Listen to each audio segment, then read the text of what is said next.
Bom, então vamos continuar falando um pouquinho sobre os padrões GRASP. Só para lembrar a gente, né, o que a gente viu na última aula. A gente viu que, na prática, a gente está querendo trabalhar com um projeto e a ideia é usar o catálogo GRASP para poder ajudar a gente na tomada de decisões, né? E a gente viu, olhando bem rapidamente também, que a gente tem dois tipos de responsabilidade, né, que é, na prática, o que o projeto deseja atribuir a uma classe, né? Então, a gente tem a responsabilidade de fazer e a responsabilidade de conhecer. Toda vez que a gente fala de responsabilidade de fazer, a gente está falando de ações como executar algum cálculo, iniciar uma ação, criar outro objeto ou coordenar, né? De certa forma, dirigir a atividade de outros objetos. Então, esse último, por exemplo, é como se fosse o cara que está gerenciando a iteração dos objetos para realizar determinada atividade. E a gente tem a responsabilidade de saber, né? Então, a responsabilidade de saber é literalmente para a gente facilitar ou para a gente encapsular a informação. Então, na prática, é como se a gente estivesse perguntando quem é que sabe a informação. E aí a gente vai atribuir para o objeto que tem mais sentido. Então, quando a gente estiver procurando uma responsabilidade de saber, né, a gente procura encapsular o dado numa classe ou tenta associar o objeto corretamente a outra classe. Então, um exemplo, né? A gente fala muito de encapsular o nome da pessoa, ou encapsular quais são os alunos inscritos na disciplina, ou quais são os itens vendidos, ou melhor, os itens de uma venda. E aí, a responsabilidade de saber também podem ser ações de cálculo ou informações que são derivadas. Quando a gente fala que são ações de cálculo, informações que são derivadas, são coisas que, para quem está de fora do objeto, da classe, parece que são atributos, né? Mas, na verdade, são coisas que foram calculadas a partir do que o objeto sabe. Exemplo, já dei, né? Mas vamos lá. Estado civil, né? Solteiro, casado, viúvo, vai depender das associações do objeto, casamento, né? Estado do produto, né? Que vai depender dos itens, do estado dos itens, se eles já foram separados ou não. Outro legal é o cálculo, né, da idade, né, que é literalmente você pegar a data de nascimento, né, e fazer a diminuição, ou melhor, a gente fazer a diferença da data atual para a data de nascimento. Beleza, então a gente vai ficar brincando com esses dois caras para poder decidir quem sabe e quem faz as coisas. Para isso, a gente vai aplicar os padrões GRASP. Então, deixa eu mostrar aqui. Né?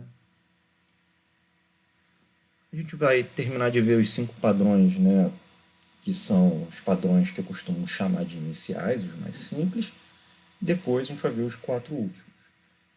Revisando rapidamente, a gente tem o criador, o especialista da informação, o baixo acoplamento e o controlador. Padrão criador. Qual o problema que o padrão criador quer resolver? A gente tem que decidir quem vai criar um objeto, né? Isso significa que até então a gente não se preocupava muito em quem ia dar new no objeto. Agora a gente vai estar interessado em descobrir qual é o melhor lugar para poder instanciar um objeto. Vou poder instanciar o objeto diretamente, ou tenho que chamar outro objeto indiretamente para criar esse objeto. Então, quando tem essa pergunta, né, quem deve criar um objeto? Aí você vai pensar, tem alguma classe B que contém ou agrega A?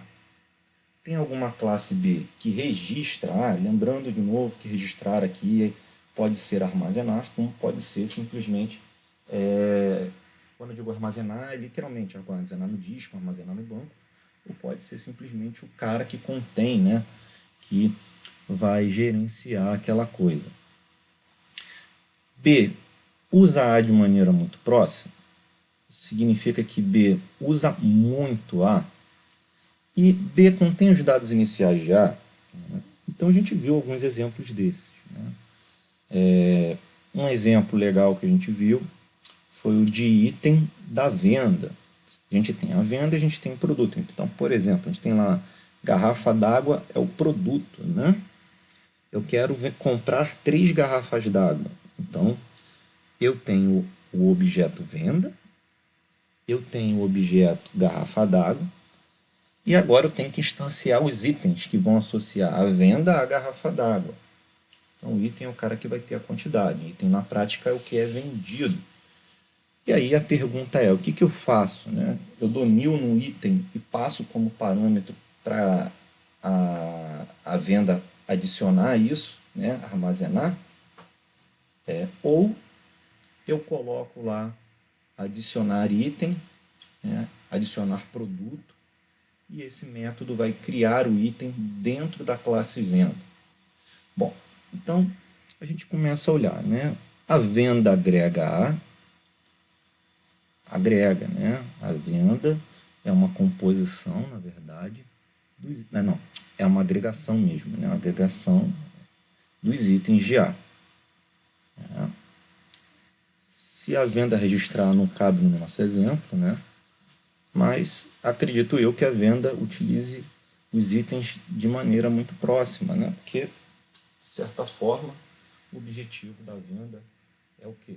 É você manipular os itens e, de certa forma, desculpe, de certa forma, agrupar os itens de forma a identificá-los, né? Então, acredito eu que a venda use os itens de maneira muito próxima. E a venda vai conter os dados iniciais do item? Vai, né? Ela contém, por exemplo, a própria venda, que vai ser algo que eu vou ter que passar para o item ao criá-lo, né? O item vai conhecer a venda e o produto.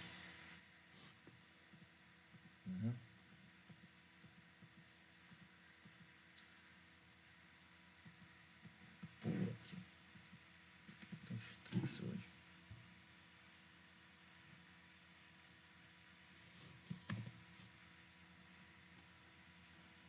Deu uma travada aqui, por isso que eu...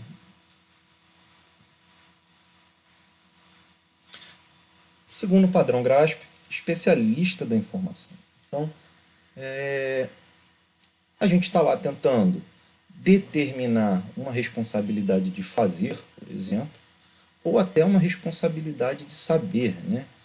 Quem deveria executar essa tarefa, ou quem deveria derivar esta informação.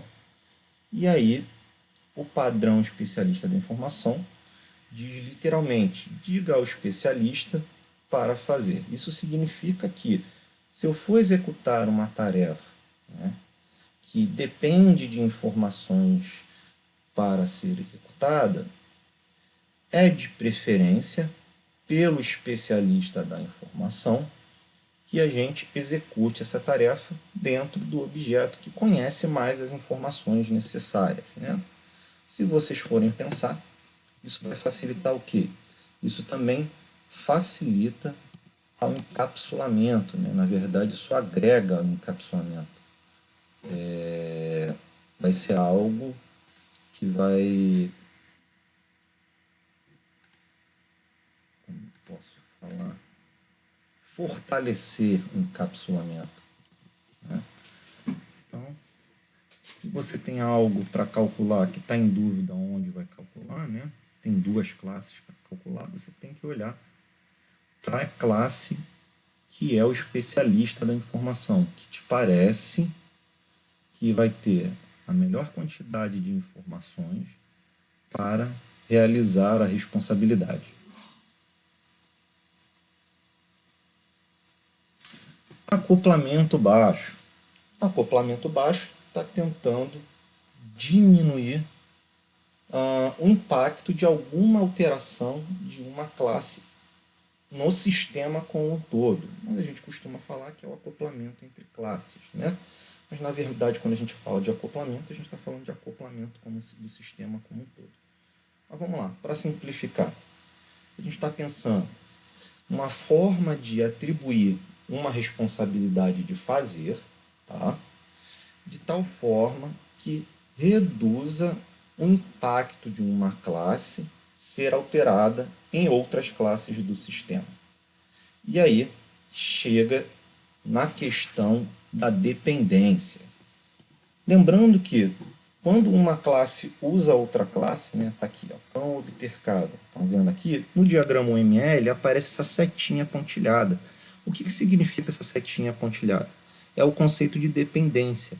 Ela não é uma associação tão estrutural, vamos falar assim, quanto essa associação aqui, né? A pecinha do jogo que é o cão conhece o seu tabuleiro. O tabuleiro é composto de casas. Mas de certa forma, o cão também conhece a casa, né? Então, eu estou criando uma relação de dependência entre cão e casa que, na verdade, não tem necessidade.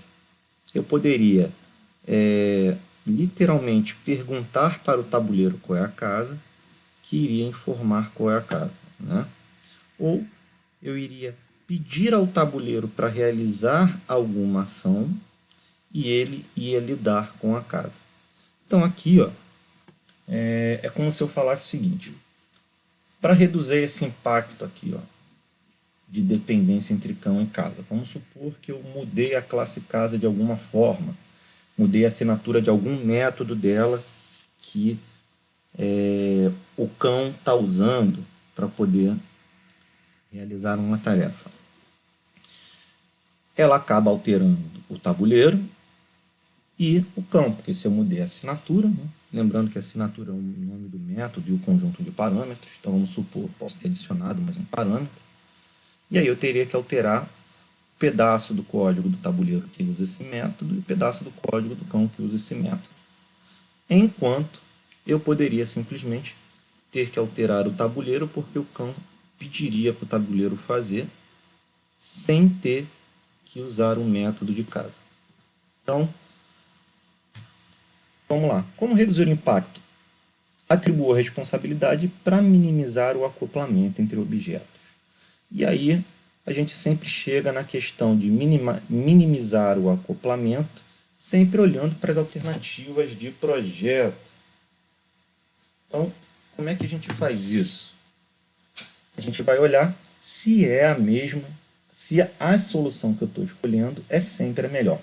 Então, a gente começa a combinar os padrões, né? A gente já falou lá do criador, a gente já falou do especialista da informação, a gente está falando agora do baixo acoplamento, e a ideia é escolher a alternativa que mais atenda aos padrões GRASP, tá? E aí a gente vai ver isso melhor agora, depois do controlador, né? Porque existem padrões que brigam entre si. Controlador. Então, qual é a ideia do controlador? Imagina agora que você tem caso de uso, né? Uma forma de usar o sistema. O caso de uso é literalmente uma porção de iterações entre o ator e o sistema. Qual é o problema disso? O problema disso é que eu posso sair colocando essas ações, né? Que o ator está interagindo com o sistema em classes diferentes, certo? Então vamos supor lá, eu tenho o meu caso de uso. Eu vou continuar no mesmo exemplo para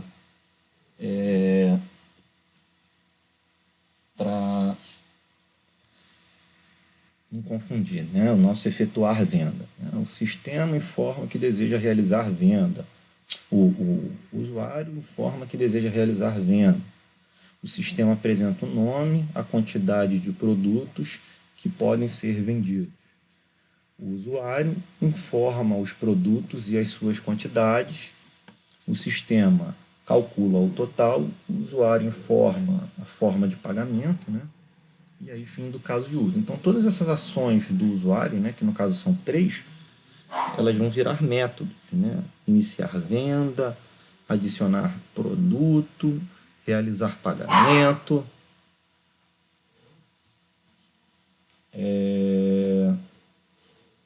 Então, todos esses passos vão virar métodos que têm que ser encapsulados dentro de classes. Então vamos lá. Aonde eu coloco cada método? A gente podia, né, pensar, olha, eu tenho que iniciar a venda. Para isso eu tenho que buscar todos os produtos. E aí, quem é que vai chamar esse método lá para buscar todos os produtos? Então, como é que a gente pensa na solução disso? A gente quer pensar em uma forma de atribuir mensagens que vão ser executadas, tentando não desfavorecer os outros padrões que foram passados, como, por exemplo, o baixo acoplamento, né? Principalmente o baixo acoplamento. Então, uma das soluções do controlador é a gente fazer as classes, né, ou determinar ou criar, que vão ter essa sequência de passos. Então, um exemplo, né, é a gente criar um conceito do sistema que vai ser a raiz. Né? O meu sistema de venda poderia ser a loja, o banco, a caixa registradora. Então, a caixa registradora, por exemplo, vai receber o iniciar venda, né? Vai ter o método iniciar venda, vai ter o método adicionar produto e vai ter o método efetuar pagamento. Né? Ou a gente pode criar um subsistema, falar, né? Isso é muito comum da gente ver, o subsistema de pagamento. E aí o subsistema de pagamento, ele vai, por exemplo, receber o método efetuar pagamento da nossa venda, passando a venda e o pagamento como parâmetro. Né? Isso é um exemplo. Ou a gente pode pegar o cenário do caso de uso. Lembrando o que é o cenário do caso de uso. Né? O cenário do caso de uso é uma forma de usar o caso de uso. Então, se eu peguei o caso de uso e usei o cenário principal, o fluxo principal do caso de uso, é uma forma de usar o caso de uso. Né? Então, por exemplo, no nosso exemplo de venda, a gente pode pensar em criar um controlador do caso de uso chamado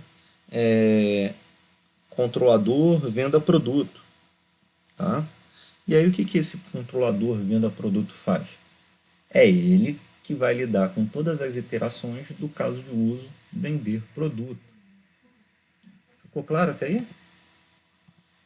Acredito que sim. Tá, ok. Estou fazendo essa revisão porque é importante para a gente, tá? Sempre estar reforçando isso. Então, como um padrão, né, influencia no outro, não adianta a gente seguir em frente sem lembrar os padrões que foram falados. Beleza. E aí a gente chega na alta coesão. O que é a alta coesão? É a gente atribuir as responsabilidades levando em consideração que as coisas têm que fazer sentido, né? Os objetos têm que estar lá inteligíveis e gerenciáveis. Eu tenho que saber pensando onde é que está determinada coisa.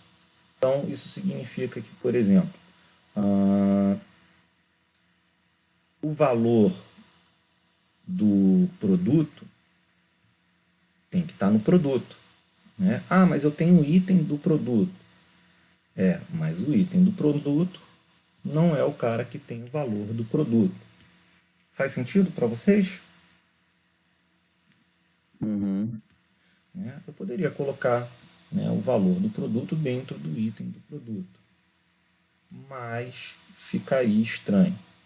Ou melhor, esquece o item, né? O valor do produto dentro da venda. Eu acho que é melhor. O item até pode ser por conta do baixo acoplamento. Então vamos lá, a gente tem 3 soluções. A gente pode colocar, né, vamos dizer assim,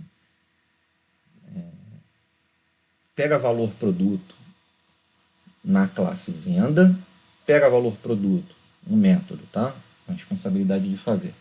Na classe item de venda, ou pega valor produto na classe produto. E aí vamos olhar. Quando a gente está querendo fazer alta coesão, a melhor solução seria colocar no produto, certo? Com certeza. Só que se a gente quiser pegar o valor do produto a gente vai ter uma classe usando a classe produto, né? Teria que passar por venda, teria que passar por item pela venda, né? Para poder pegar o produto e usar o valor do produto. Concorda comigo? Tá, sim. Segunda opção. A segunda opção é a gente colocar o valor do produto na venda, né? Então a venda é que sabe o valor do produto e ela vai fazer o quê? Ela vai literalmente perguntar para o produto qual é o seu valor. Então o acoplamento agora fica entre venda e produto. Tudo bem até aí? Acho que nesse caso faz mais sentido, mas o atributo ainda não ficaria no produto? Ficaria. Ah, tá. É isso que eu tô Então, achando esquisito. vamos lá. Vamos supor que eu tenho a classe A que quer Hum, pegar o valor do produto. hum, Tá? Ela pode perguntar para a venda pegar o item. Espera aí que eu fiz besteira aqui. Pegar o item, pegar o produto e calcular o valor do produto. uhum, E aí, né, calcular, só pegar, né? Aí, o acoplamento vai estar entre item, produto, venda e produto. Concorda comigo? uhum. Eu posso colocar apenas no produto. Aí o que, que vai acontecer? A classe A vai perguntar para a venda qual é o produto, a venda vai buscar o produto e vai passar para a classe A. E aí a classe A vai usar o método, né, pega valor produto. Então vamos lá. Acoplamento entre venda produto, item produto e classe A e produto. Então a gente já sabe que essa última solução de colocar o pega valor produto lá no produto não vale, né? Ah, sim. Pegar valor produto, entendi. Pode ser que o pega valor produto na venda crie um método pega valor produto no produto, mas eu tenho que decidir no primeiro momento qual é o primeiro método, quem vai ser chamado de forma externa. Foi Hum, entendi. beleza. Então a gente tinha uma solução em que eu tenho um acoplamento entre venda e produto, venda e item produto. Eu tenho uma solução entre venda produto, venda item produto e venda e a classe, né? Tem três acoplamentos aí. A gente já viu que a última é melhor porque só tem dois, né? Agora vamos ver a solução de pegar valor produto dentro de item, né? Lembrando que a venda tem itens e itens têm produtos. Agora eu pego o item, né?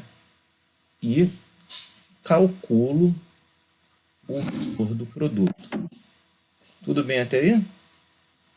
Uhum, E aí a gente vai ter o acoplamento entre venda item, que já existia, né?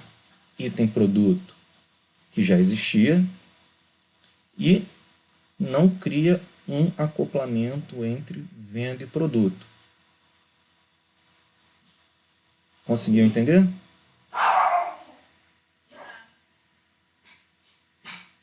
Vou repetir essa solução. acho que consegui. Vamos repetir, né? Essa solução, a gente cria um método pega valor produto dentro de item, tá bom?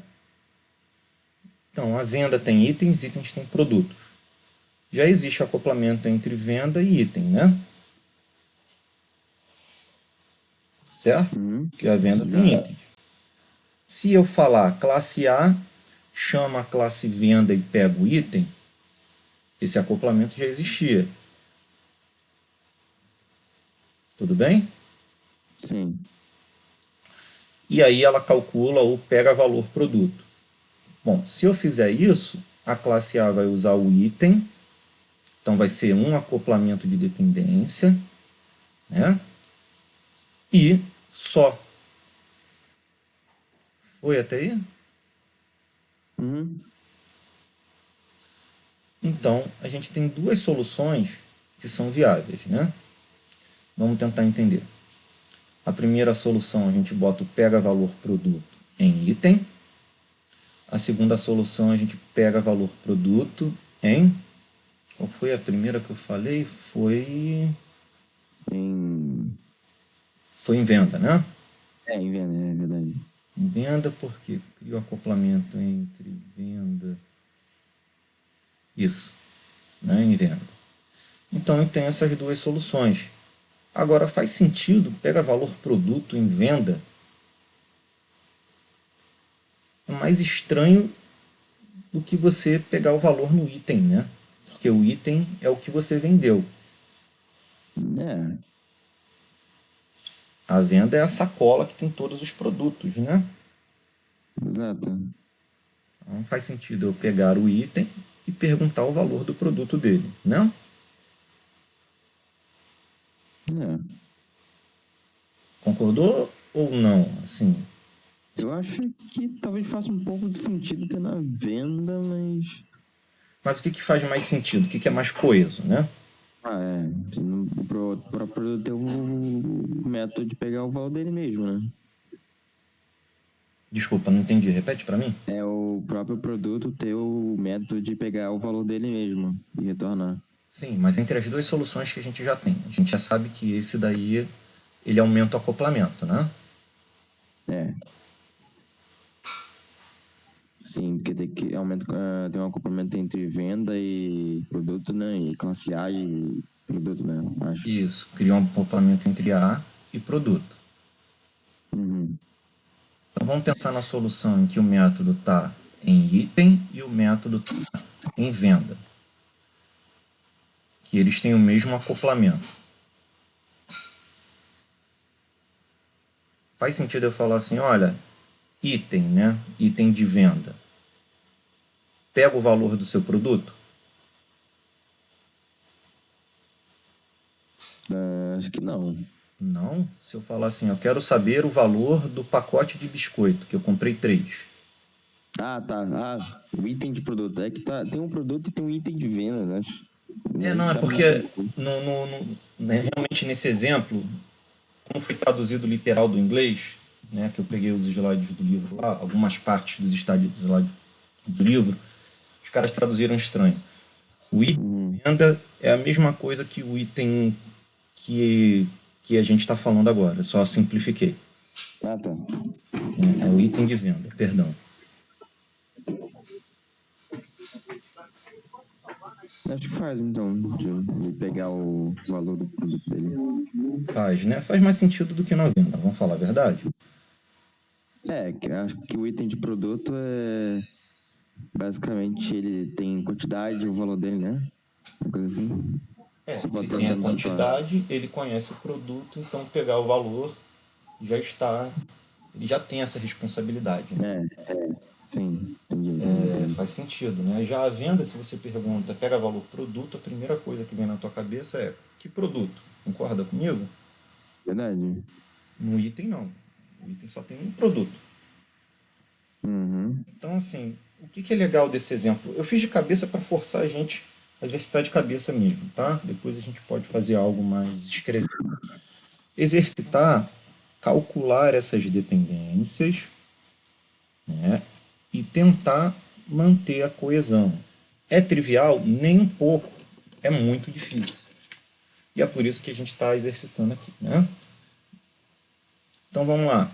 A solução é atribua a responsabilidade de modo que a coesão permaneça alta. E para isso a gente vai avaliar as alternativas, né?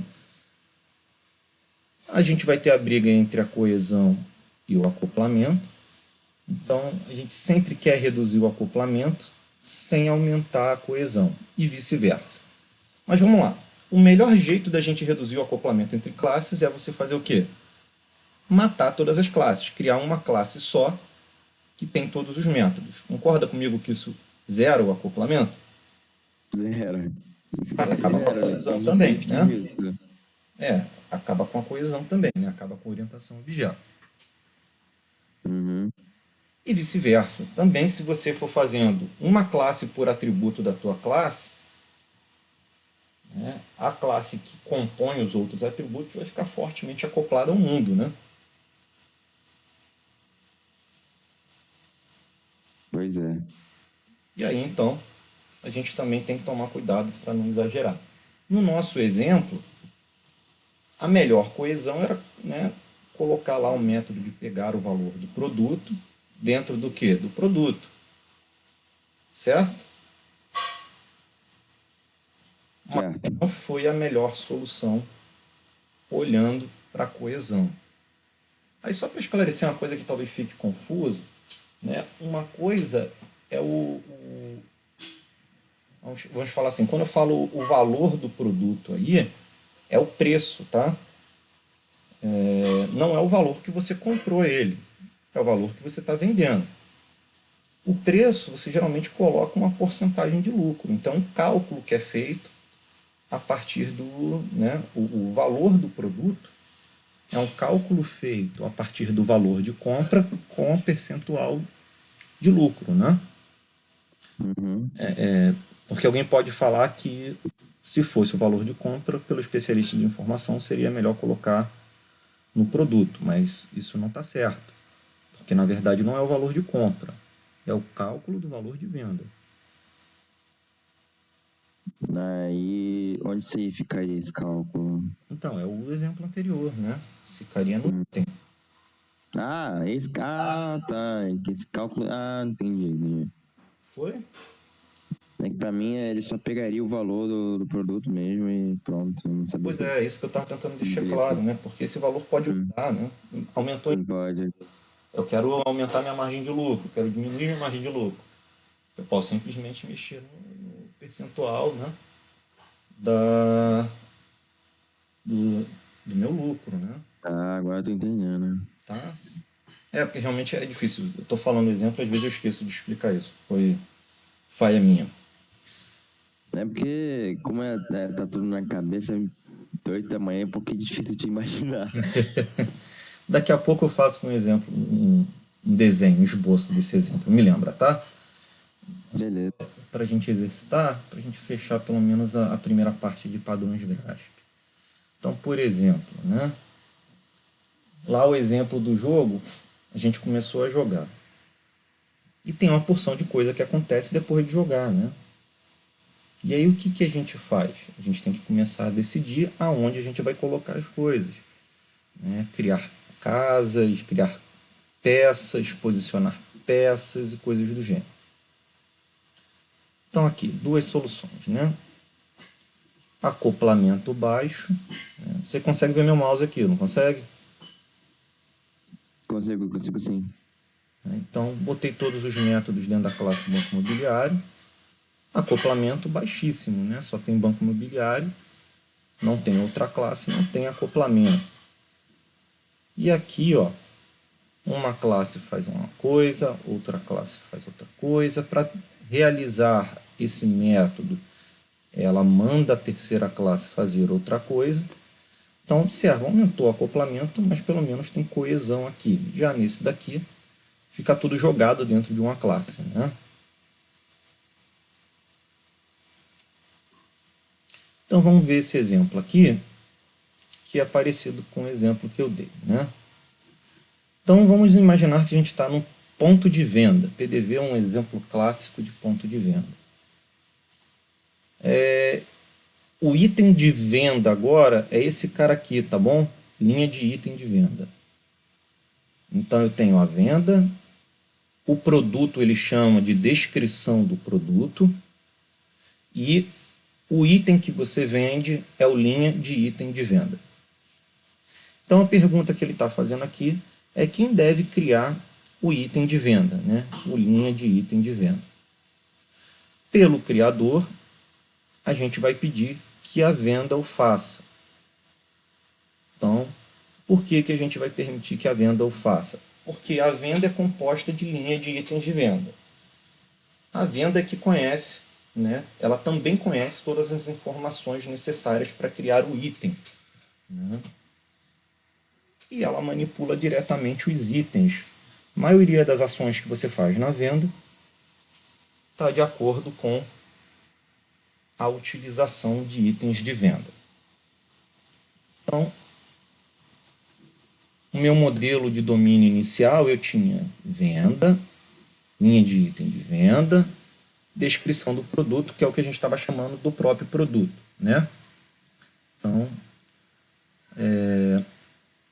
nesse modelo aqui, a gente vai gerar esse diagrama de sequência aqui, tá? Então, o que é esse diagrama de sequência? Ele é o começo do nosso projeto para adicionar o item na venda. Registradora é a classe que recebe a ação do ator, né? É literalmente a classe que vai fazer a interação com o ser humano lá. Ela cria uma linha de item, passa a quantidade para a venda. A venda vai literalmente criar um objeto linha de item de venda. Lembrando que toda vez que tem essa setinha espessa aqui, ó, na cabeça da classe, no quadrado, significa que ela criou, tá? Então aqui, ó, essa classe existia, essa classe existia. Essa classe não, desculpa, esse objeto, né, tá com 2 pontos aqui. Esse objeto não está sublinhado.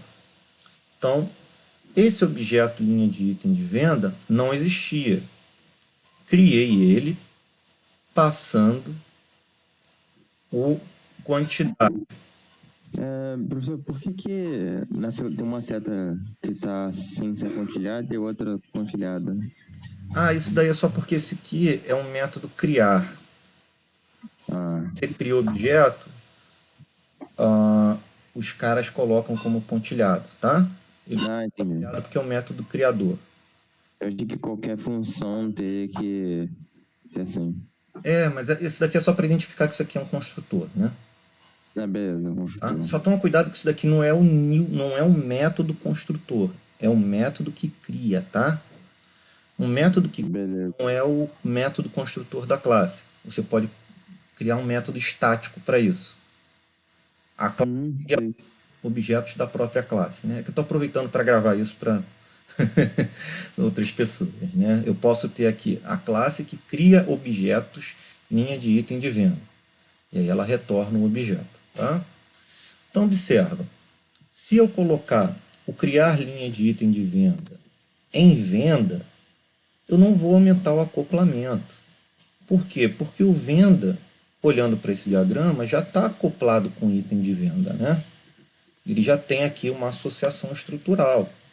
Se eu fosse colocar para esse cara aqui criar o objeto, então suponha que a registradora cria o linha de item de venda e passa para a venda guardar, né? Adicionar item na venda. Então tem um outro método aqui, adicionar item na venda. Aí a registradora ia ter uma dependência com linha de item de venda, o que não precisa. Então, além do método aqui criador, a solução de colocar em venda vai ter um acoplamento menor.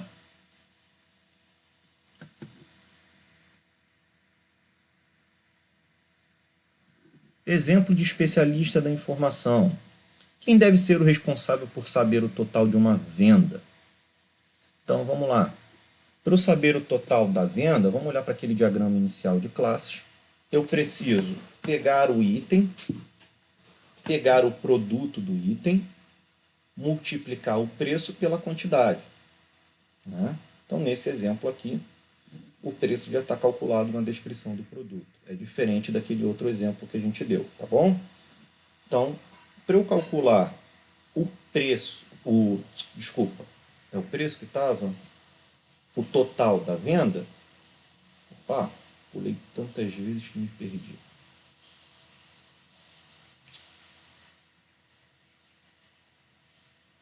Meu mouse está pulando aqui. Pronto. Para eu calcular o total da venda, eu vou colocar o calcular total da venda dentro de venda. Porque é ela que conhece os itens, que conhece as quantidades, que conhecem o preço. Isso significa o seguinte: calcular total da venda, fica em venda. Para calcular o total da venda, eu tenho que calcular o total de cada item. Então, para calcular o total de cada item, que a gente vai chamar de subtotal, pelo especialista da informação, eu vou colocar o calcular subtotal em linha de item de venda. Basicamente, ele pega a quantidade, multiplica pelo preço e retorna. E o calcular venda, ele vai fazer o quê? Ele vai pegar o subtotal dos itens e somar, e depois retornar. Foi até aí? Entendi. Por enquanto tá fazendo sentido. Faz sentido, né? Então, para a gente atribuir a responsabilidade de calcular total da venda, eu tive que criar um método calcular subtotal que não era previsto, tá bom? Então eu criei um método aqui, calcular subtotal. Observa que eu vou decidindo isso no passo a passo do diagrama de sequência, tá? Então aqui, ó. Deixa eu ver aqui se tem. Não tem ainda o diagrama de sequência. Vamos fazer o diagrama de comunicação mesmo. Tá. Aqui, o diagrama de sequência vai ter obter total da venda. A gente vai criar o método obter total na venda. Mas a gente sabe que a gente tem que fazer o projeto do obter total, né? Não é só criar um método e pronto. A gente viu que para preservar a boa implementação do projeto, a gente gerou um método obter subtotal. Isso aqui é um diagrama de comunicação, tá? Que é o primo do diagrama de sequência. A única diferença é que você tem que ir seguindo os numerozinhos ao invés de descer verticalmente. Então aqui, ó, é para economizar espaço. Obter total da venda. Para realizar o obter total, o primeiro passo é, para toda linha de item de venda, obter subtotal. Foi até aí? Uhum. Então, o mais importante desses dois diagramas aqui, né, diagrama de comunicação e o diagrama de classes, é que para obter total, criei um método aqui e eu crio um método subtotal, obter subtotal aqui. Então é assim que eu quero que alguém implemente o sistema. E aí, ó, obter total, obter subtotal e obter preço. Por que que nesse exemplo o obter preço está na descrição do produto? Porque não é para calcular. O preço já é o atributo do produto. Então não tem sentido eu colocar um cálculo de preço aqui se ele já está calculado aqui. Tudo bem até aí? É preço aqui, não é valor de compra. Uhum. Então, Ok. se a gente for pensar em especialista da informação, o único cara em que eu coloco o obter preço que não vai aumentar o acoplamento é o cara que conhece o valor do preço.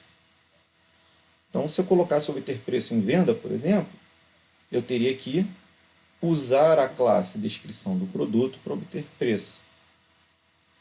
Beleza? Uhum.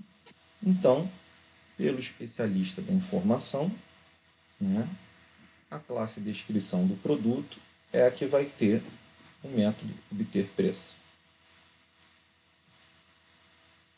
Então, a gente viu aí nesse comecinho, né, que o especialista é um dos que mais vai acontecer, o que mais faz sentido para a gente, porque a gente viu, a gente aprendeu a usar o especialista quando a gente falou de orientação a objeto. Né?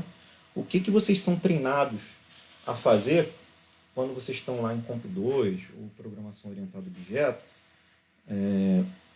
A praticar. Praticar aonde eu devo colocar cada método e cada atributo.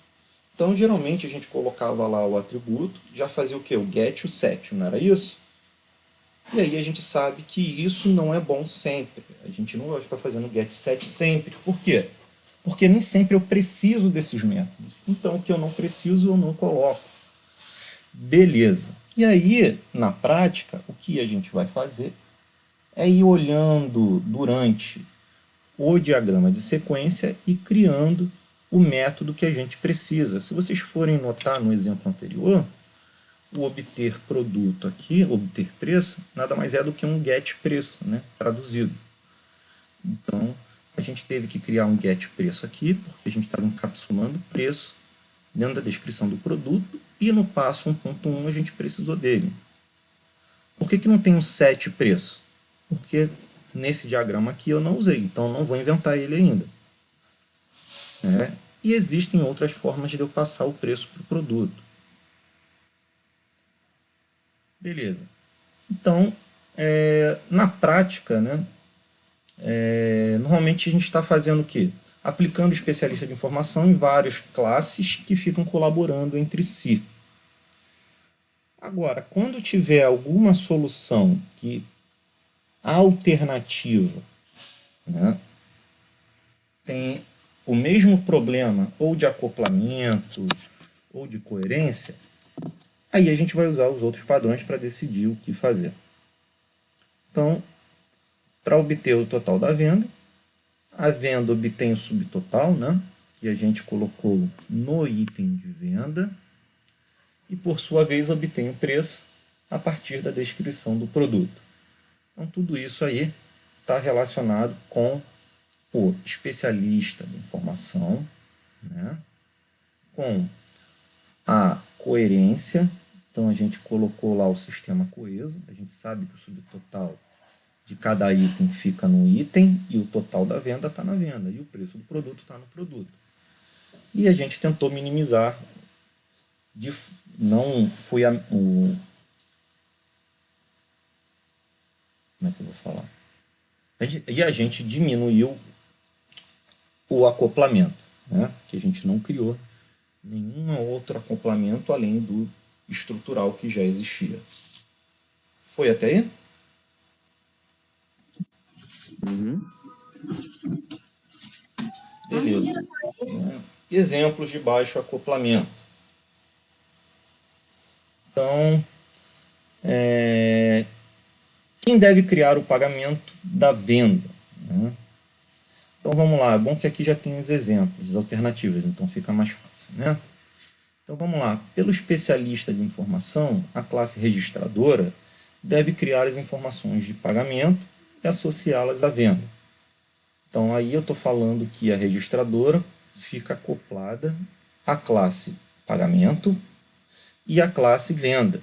Não sei se vocês entenderam, mas aí eu estou criando o pagamento, o objeto pagamento, na registradora e informando a venda qual é o seu pagamento. Segunda solução, por baixo acoplamento, a registradora delega à venda a criação de um pagamento. Então, apenas a venda fica acoplada ao pagamento, porque a registradora não conhece o objeto pagamento. Ela vai passar as informações que precisam para a venda criar um pagamento. E a venda vai criar o objeto pagamento. Beleza, até aí? Uhum. Acho que sim. Né? Então faz. Então, no caso. Tá. Então a registradora continua criando pagamento, né? Para o especialista. Não, eu tenho duas soluções. Eu tenho especialista, tá? Sim. Pelo Para baixo colocar na acoplamento, registradora. a venda cria o pagamento e pelo especialista, a registradora cria. É isso? Pelo especialista a registradora cria, é porque você falou o contrário, né? E Eu falei de baixo acoplamento, a venda cria. Foi isso que você falou? Só para confirmar que você falou um pouquinho rápido, eu não entendi direito. Sim. Fala de novo com as suas palavras, para ver se é isso. Pelo especialista da informação, a registradora cria o pagamento e pelo baixo acoplamento, a venda que cria, né? Isso, perfeito.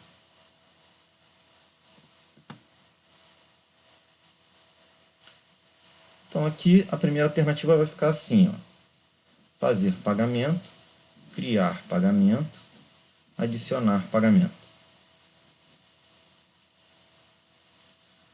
A segunda vai ficar assim, ó, fazer pagamento, passou a fazer pagamento para venda, criar pagamento. Qual das duas você acha que é a melhor solução olhando para os padrões?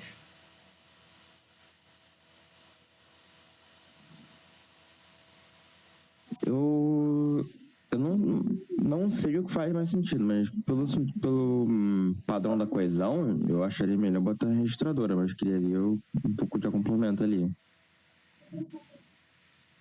Se você Até... registradora, você aumenta o acoplamento, né? Aqui, se você colocar em venda, você diminui o acoplamento.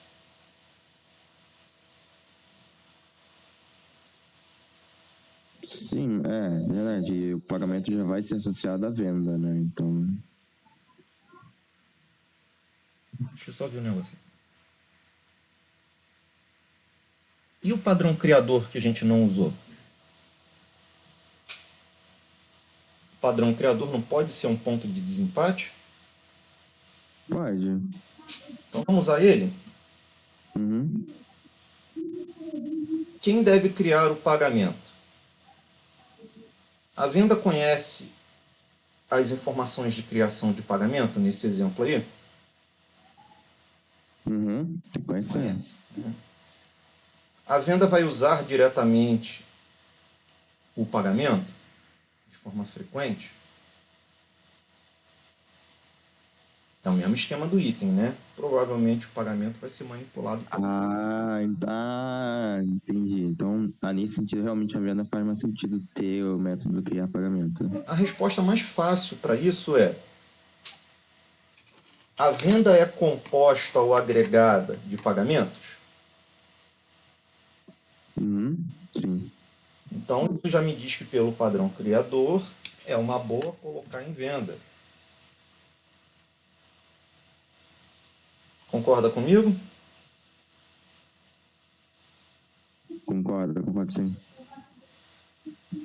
Então, o criador vai ser utilizado como padrão de desempate, né? Como critério de desempate. Então, a gente chegou a uma conclusão. Deixa eu voltar aqui um pouquinho. Isso é importante, tá? É difícil, não vou dizer que é simples não. Você estava numa furada aqui. Me perdi de novo. Ué, cadê o exemplo? Tá aqui.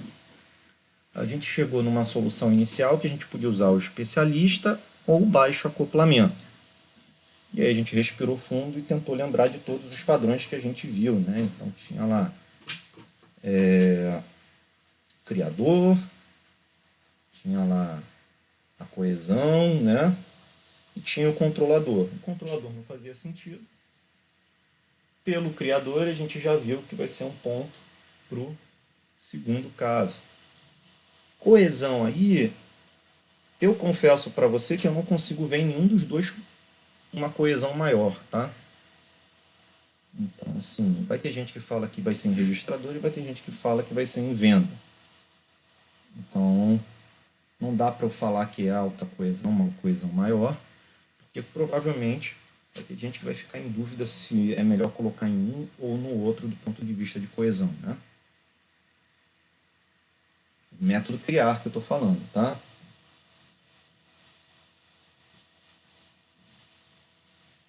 Então, um bom critério de desempate para não ter briga é a gente usar o criador para escolher essa segunda solução. Então, vamos lá. Agora a gente sabe que acoplamento gera dependências, né? Então, vale a pena a gente nomear essas dependências. Tá? Então, se x possui um atributo do tipo y, se x tem um método que referencia um tipo y, se x é uma subclasse direta ou indireta de y, ou se x implementa a interface de y, todos esses casos X tem acoplamento com Y. Tá bom? Normalmente a gente chama o primeiro caso de dependência por atributo, né? X possui o atributo de Y. No segundo caso, a gente pode ter uma dependência por parâmetro, uma dependência por variável local e uma dependência de retorno. Né? Dentro do método, a gente utilizar algumas dessas caras. O resto a gente só fala que é subclasse ou interface, por isso já é uma dependência. Então, o objetivo do baixo acoplamento, né, é o que a gente já comentou de diminuir a dependência, a interdependência entre classes. Se você tem menor dependência entre uma classe e as classes que as usam, mais fácil é de reutilizar, né, que é o princípio da orientação a objeto. Tá certo? E se você tem um baixo acoplamento, significa também que ela depende pouco de outras classes para que você entenda ela. Então, isso também vai facilitar a compreensão.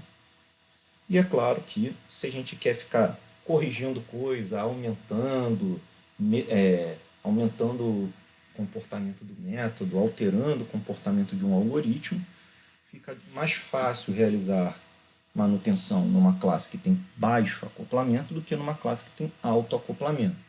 Por quê? Porque a de alto acoplamento depende muito das outras classes. Né? Ou a classe em que outras classes dependem muito vai causar um impacto muito grande nelas caso você fique mexendo. Ok.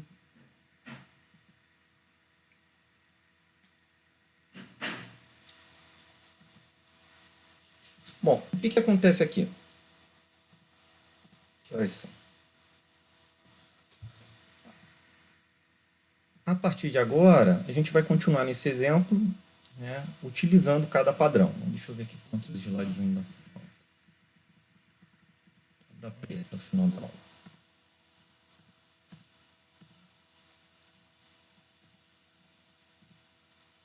Então vamos lá, exemplo de controlador.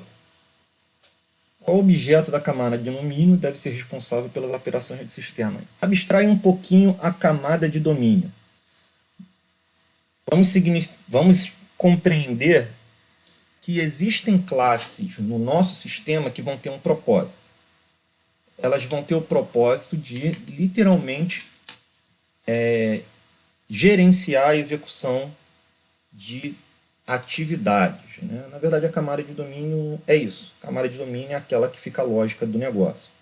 Tá? Então, é como se eu falasse assim. Em qual objeto eu posso colocar os passos do caso de uso que a gente viu, né, para ter um bom projeto? A primeira solução, no nosso ponto de venda, seria criar uma classe loja. Tá? A segunda solução seria criar um objeto que representa lá um elemento-chave do domínio, literalmente escolher algo que representa um elemento-chave do domínio, então a registradora.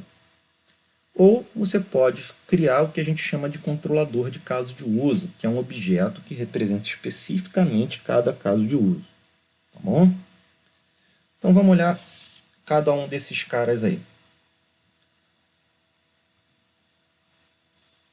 Quando a gente pega aquele diagrama de sequências inicial do sistema, né, que só tem iteração de ator-sistema, isso a gente vai fazer no exemplinho depois, a gente tem que decidir aonde esses métodos que estavam no caso de uso vão ser associados. A tradução é: quem deve ser o cara que controla a ordem que esses métodos são chamados. Então, um exemplo aqui que talvez melhore. Imagina que a gente tem uma pessoa que é o caixa, tem essa telinha aqui. Quando ele pressiona o entrar item, ele chama uma ação. Pode ser, por exemplo, iniciar nova venda. Então, iniciar nova venda. JFrame venda é esse objeto aqui, né, que não compete ao que a gente está realizando o projeto. Lembra que a gente está realizando o projeto do pontilhado para trás, tá bom?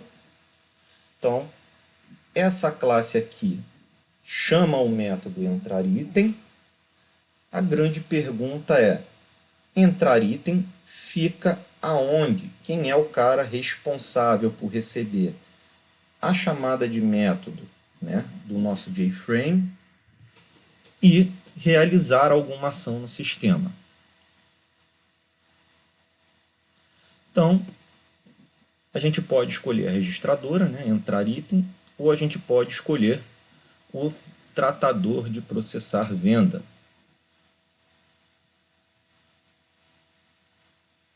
Então, primeira solução, o sistema vai passar tudo para a registradora.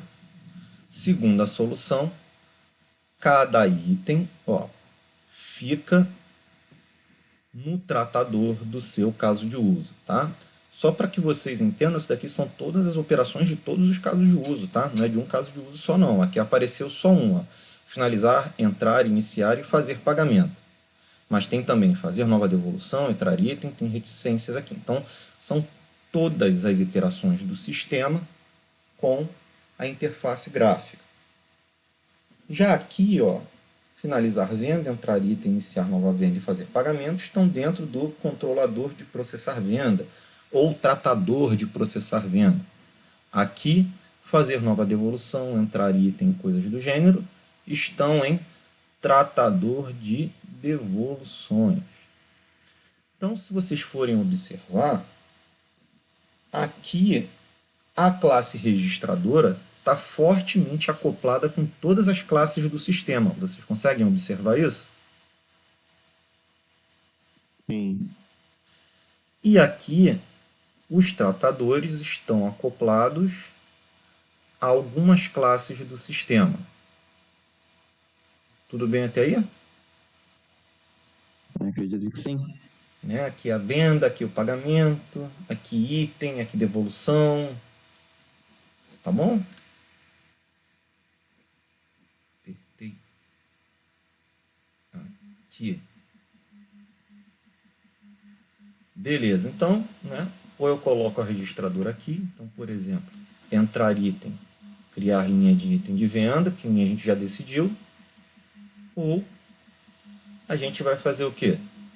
Colocar o... Esse telefone está tocando aqui, tá enchendo o saco, deixa eu só parar. Pronto. Ou colocar lá os tratadores.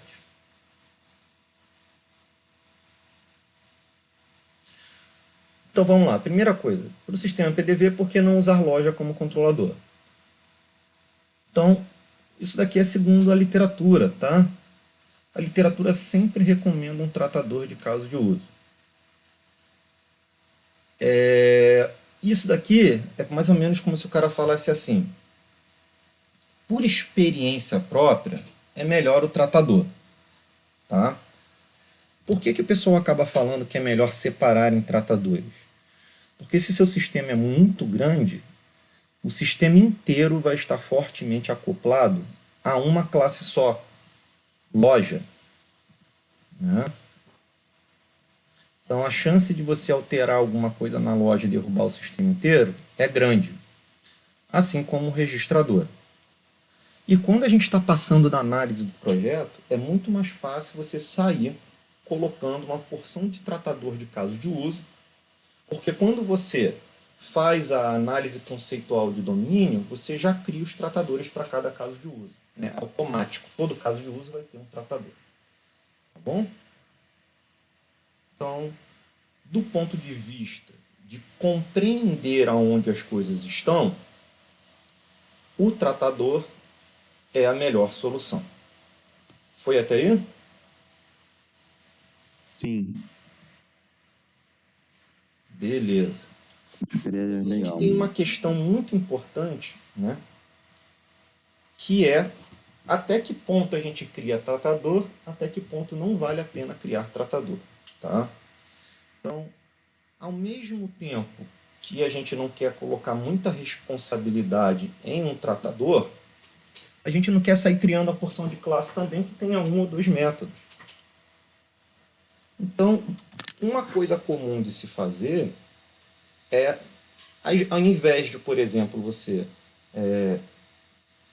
colocar o tratador criar venda e tratador alterar venda, você juntar os dois em um tratador. Tratador venda, para não ficar dois tratadores pequenos. Tá bom? E aí com isso a gente continua mantendo a coesão, mas a gente tenta manter lá o nosso acoplamento controlado. Foi até aí? Você entendeu o que eu quis dizer com isso? Aham, acho que sim. Então, assim, tem que tomar cuidado na hora de usar o padrão controlador, porque tem decisões importantes, né? Ou você cria um por caso de uso, ou você escolhe uma classe do domínio lá para ser o grande monstro que vai ter todas as Tem informações os do três ovos domínio. também. Que às vezes o sistema é muito grande, tem muito controlador, é muito confuso. Não, ao contrário, né? Quando é grande, é bom botar mais controladores. Ah, é. Quando é pequeno, é bom Ah, você sim. colocar uma classe do domínio. Quando tem controlador gigantão é pior ainda. Esqueci disso. Tá? Mas é uma confusão normal, mas é porque às vezes as pessoas não entendem. Ah, o sistema tem poucos casos de uso, ou casos de uso com poucos passos. Tem muito Ah, sistema que são casos de uso de 2, 3 passos. Né? aí às vezes não vale tanto a pena fazer vários. Pois é, entendeu? Vou fazer uma porção de controlador para colocar 1, 2 passos, não vale a pena. Aí às vezes vale a pena a gente colocar o quê? Dentro de uma classe do domínio, escolher uma classe do domínio para ser, né, vamos falar assim, o portão de entrada do sistema. Agora, se a coisa é muito complexa, é melhor pensar lá no controlador de caso de uso. Por quê? Porque ele vai agrupar de acordo com o propósito. Né?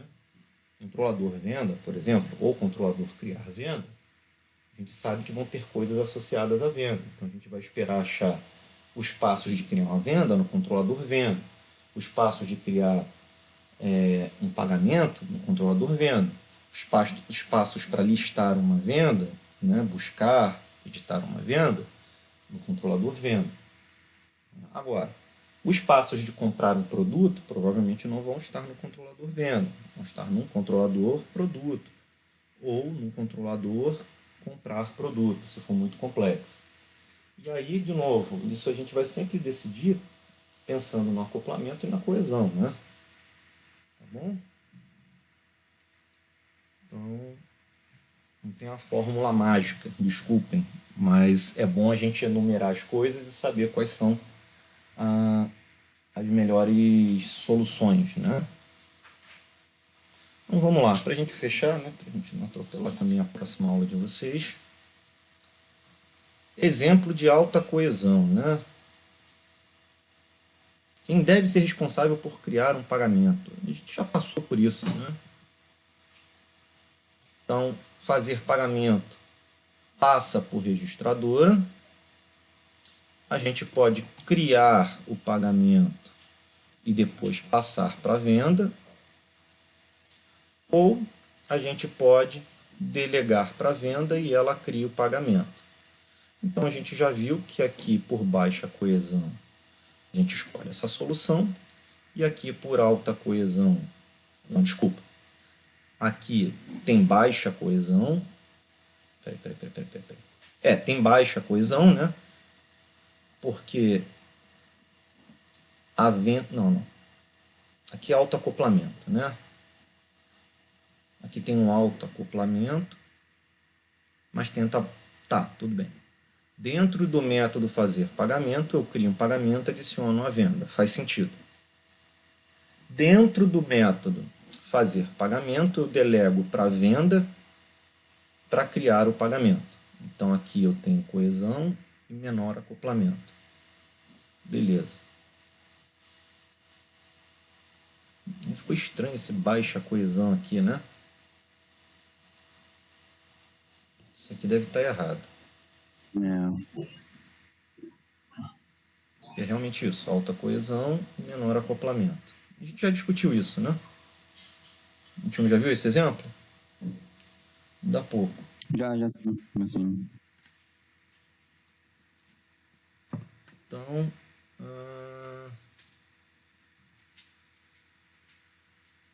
que Tá, eu estou passando pelas coisas que vocês vão ter que ler, mas não vale a pena ficar falando para vocês. Poucos métodos, coesão, tá. Opa.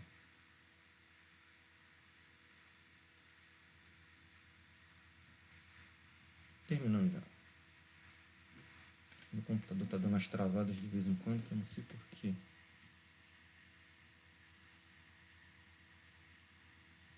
Então é isso. E aí, o que achou dessa etapa aí do conteúdo da disciplina? O que vocês acharam? Muito complicado? Eu já tinha visto um pouco com o Braida, né, em modelagem em projeto, então já estava entendendo um pouco. Então não foi tão complicado de entender, assim. Beleza. Falei a mesma coisa que ele? Inclusive usou até o mesmo exemplo. Ah, sim, a gente usa os mesmos slides. Na verdade, a gente divide as disciplinas, né? Uhum. Agora ele está com modelagem projeto, porque em breve o projeto vai acabar, né? A gente discutiu e colocou nesse currículo novo para enxutar um pouco a modelagem, colocar o projeto e acabar com a disciplina de projeto. Mas sim, a gente usa o mesmo material, né? Bom, é praticar, né? Não sei se vocês perceberam, mas a gente tem que praticar bastante isso, né? Então, provavelmente a partir de agora nas aulas, a gente sempre vai ter uns exemplinhos assim nos slides ou os exemplos que eu vou colocar para vocês praticarem, para a gente decorar o método GRASP lá, né? Então, a próxima aula eu vou falar sobre os 4 últimos padrões, né? Então, são 9 no total, para depois a gente começar a falar do GOF, né? Que são padrões muito mais específicos, né? Então, quando a gente fala de GRASP, a gente está falando de padrões para ajudar a gente a tomar decisões em métodos, em operações, em soluções. Quando a gente fala do GOF, a gente está falando de uma solução pronta e específica, né? Quando eu quero fazer reaproveitar objetos que são muito custosos para criar, aí tem lá um padrão GOF para isso. Então, né, isso tudo a gente vai ver. Beleza, pessoal? Beleza. Então é isso. Espero que vocês tenham gostado. Próxima aula vai ser síncrona de novo, né? Eu fico aguardando vocês, não fique Na terça-feira? também não. Peraí, só um instantinho. Deixa eu parar o vídeo aqui, senão vai ficar grande e depois eu tenho que editar. Sim.